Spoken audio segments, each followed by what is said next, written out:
sini saya akan menjelaskan tentang interpretasi evolusioner terhadap perilaku kawin. Bagian dari teori evolusi melalui seleksi alam Charles Darwin bahwa individu-individu yang gen-gennya membantu mereka dalam bertahan hidup akan menghasilkan lebih banyak keturunan, dan oleh karena itu generasi berikutnya akan menyerupai mereka yang memiliki gen-gen yang menguntungkan ini. Bagian kedua teorinya yang tidak diterima secara luas pada awalnya adalah seleksi seksual.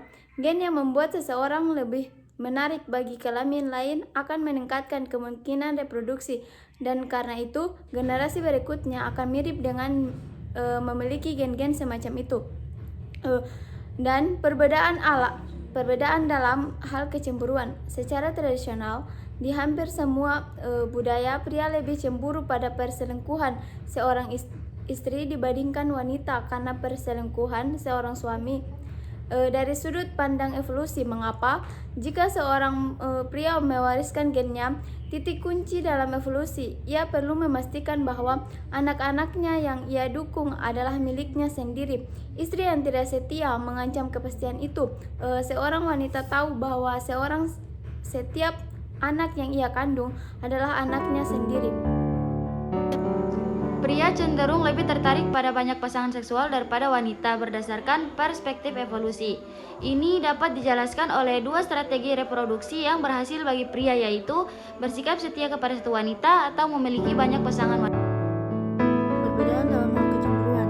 Di hampir semua budaya, pria lebih cemburu pada perselingkuhan seorang istri dibandingkan wanita karena perselingkuhan seorang suami. Dari sudut pandang evolusi, ia perlu memastikan bahwa anak-anak yang ia dukung adalah miliknya sendiri. Tingkat kecemburuan bervariasi di antara budaya, namun sebagian masyarakat menganggap perselingkuhan lebih dapat diterima untuk wanita daripada untuk pria. Secara umum, pria dibandingkan wanita cenderung lebih cemburu tentang perselingkuhan seksual, sedangkan wanita cenderung lebih cemburu tentang perselingkuhan emosional. Namun, perbedaan-perbedaan ini kecil dan bervariasi tergantung pada prosedur dan populasinya diuji menurut Charpenter dan Segarin 2012. Baik pria maupun wanita akan marah tentang perselingkuhan baik secara seksual maupun emosional. Identitas gender dan perilaku yang dibedakan berdasarkan gender. Banyak ikan dapat berubah antara menjadi jantan atau betina. Bagi ikan, identitas seksual lebih fleksibel daripada bagi kita. Dalam film animasi Finding Nemo, setelah ibu Nemo meninggal, pada kenyataannya ayah ikan badut akan berubah menjadi wanita saat itu. Namun, ahli biologi yang memberi saran para produser film setuju bahwa akurasi ilmiah tentang hal ini akan lebih membingungkan anak-anak daripada membantu mereka. Kersey 2016. Orang tidak memiliki fleksibel yang sama dengan ikan, tetapi kita memiliki variasi dalam perkembangan seksual. Mari kita tentukan sejak awal. Berbeda tidak berarti salah. Orang secara alami mengalami perbedaan dalam perkembangan seksual mereka, sama seperti perbedaan yang mereka lakukan dalam hal lain. Identitas gender adalah apa yang kita anggap sebagai diri kita sendiri. Perbedaan biologis antara pria dan wanita adalah perbedaan jenis kelamin dari orang-orang mengenai diri mereka sebagai laki-laki atau perempuan. Intersex. Hermafrodit sejati adalah individu dengan anatomi campuran pria dan wanita. Mereka memiliki beberapa jaringan testis dan ovarium. Hermafrodit sejati jarang terjadi dan bisa subur sebagai pria atau wanita, tetapi tidak ada yang subur sebagai keduanya. Hermafrodit tidak dapat menghamili diri sendiri. Beberapa orang dapat mengembangkan penampilan yang menengah karena pola hormon yang tidak lazim. Kondisi yang umum menyebabkan ini adalah hiperplasia adrenal kongenital atau CAH, di mana kelenjar adrenal menghasilkan lebih banyak hormon, termasuk testosteron.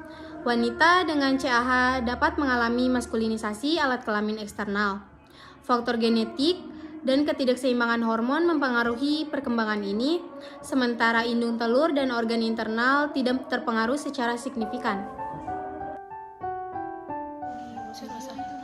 Ketertarikan dan preferensi anak perempuan dengan CAH. CAH ialah kasus kelainan yang merupakan gabungan dari Disorder of Sex Development atau DSD, atau perkembangan genitalia yang terganggu, dengan genetic endocrine disorder atau gangguan endokrin akibat kelainan genetik. Kadar testosteron prenatal berkorelasi dengan pilihan mainan anak perempuan. Dalam beberapa penelitian, anak perempuan dengan CAH diamati di ruangan yang penuh dengan mainan, termasuk beberapa yang khas anak perempuan yaitu boneka, peralatan makan, peralatan kosmetik. Beberapa yang khas anak laki-laki yaitu mobil mainan, peralatan, dan pistol. Dan beberapa yang netral yaitu teka-teki, krayon, dan permainan papan.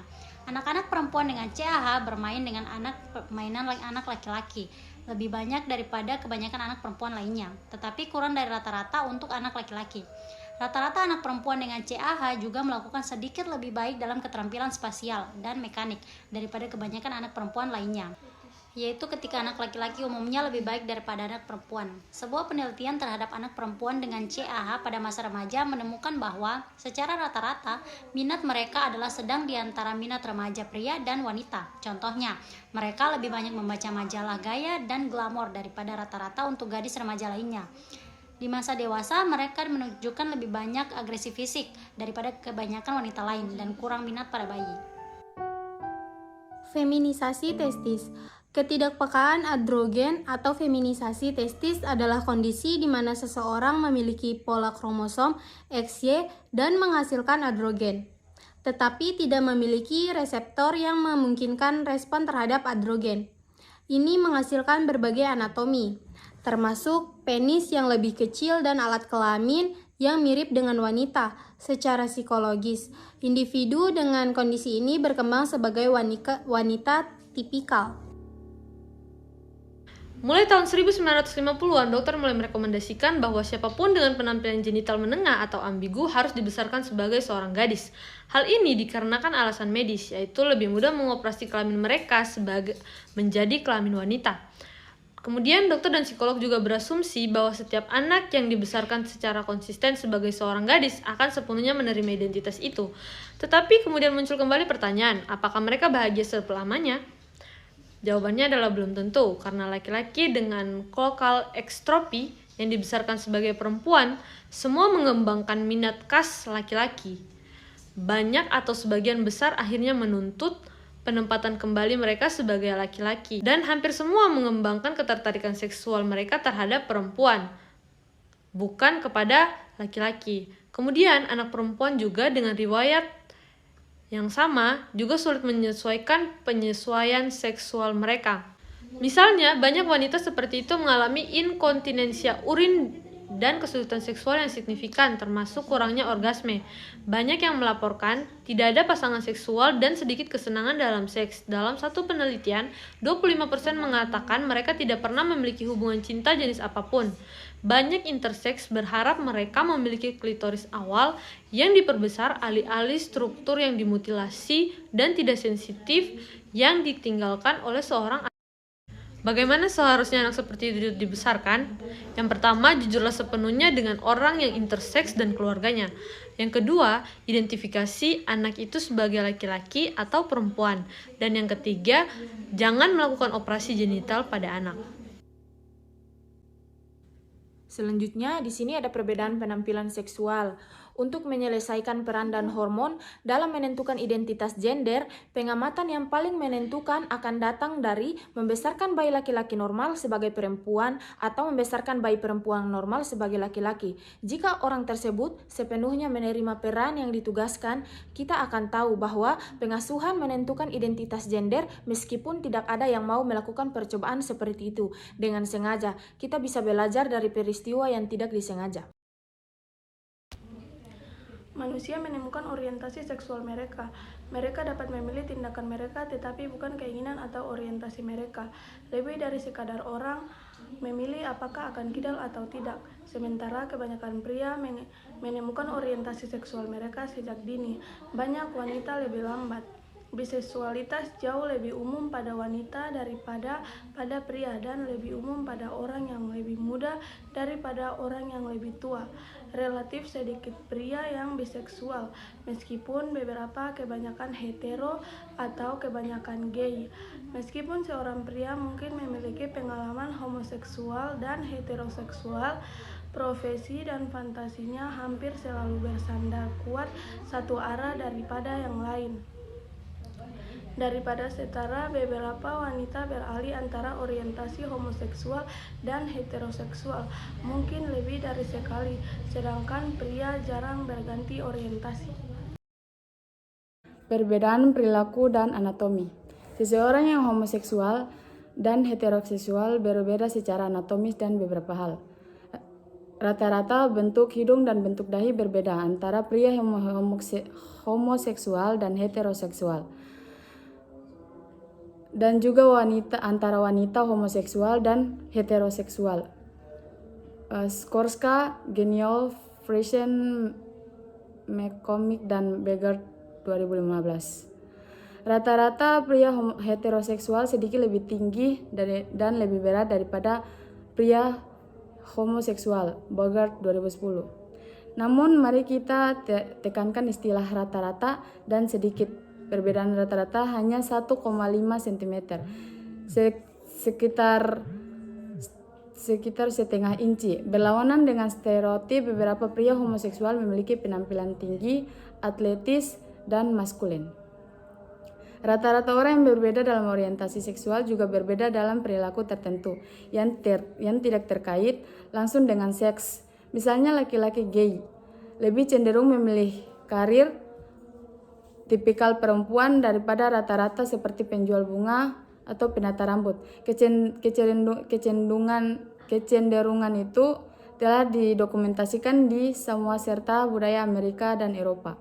Semenin dan Fashion 2016. Selain itu, ketika laki-laki heteroseksual biasanya memberikan arahan dalam hal jarak dan utara, selatan, timur, atau barat, perempuan dan laki-laki homoseksual lebih cenderung menggambarkan tenggara. Hasan dan Rahman 2007. Studi awal tentang genetika orientasi seksual manusia menunjukkan bahwa kembar monozigot atau identik memiliki tingkat kesesuaian orientasi seksual yang lebih tinggi daripada kembar dizigot atau fraternal. Tetapi hasil penelitian bervariasi. Metode modern memungkinkan peneliti untuk membandingkan kromosom dan telah diidentifikasi beberapa situs di mana bentuk gen tertentu lebih umum pada pria homoseksual. Beberapa penelitian melaporkan adanya insiden homoseksualitas yang lebih tinggi di antara saudara laki-laki dan ibu dari pihak ayah, menyarankan adanya peran gen pada kromosom X yang diterima dari ibu. Namun, penelitian lain tidak menemukan perbedaan antara kerabat di pihak ibu dan ayah, dan satu studi menemukan lebih banyak kerabat homoseksual di pihak ayah. Pengaruh prenatal. Beberapa penelitian menunjukkan bahwa pria homoseksual memiliki jumlah anak yang lebih sedikit dibandingkan pria heteroseksual.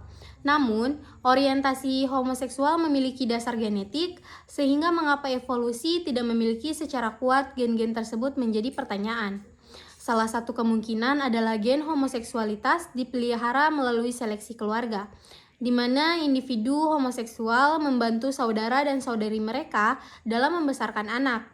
Meskipun data survei menunjukkan bahwa pria homoseksual tidak lebih atau kurang mungkin memberikan dukungan kepada kerabat mereka, beberapa penelitian menemukan bahwa memiliki saudara kandung laki-laki yang lebih tua meningkatkan kemungkinan memiliki orientasi homoseksual. Hipotesis yang muncul adalah bahwa reaksi sistem kekebalan ibu terhadap prot pada anak laki-laki dapat mempengaruhi perkembangan mereka. Faktor lingkungan prenatal seperti stres yang dialami oleh ibu selama kehamilan juga dapat mempengaruhi perkembangan seksual. Studi pada hewan percobaan menunjukkan bahwa stres prenatal dapat mengubah perilaku seksual. Beberapa penelitian pada manusia juga menemukan bahwa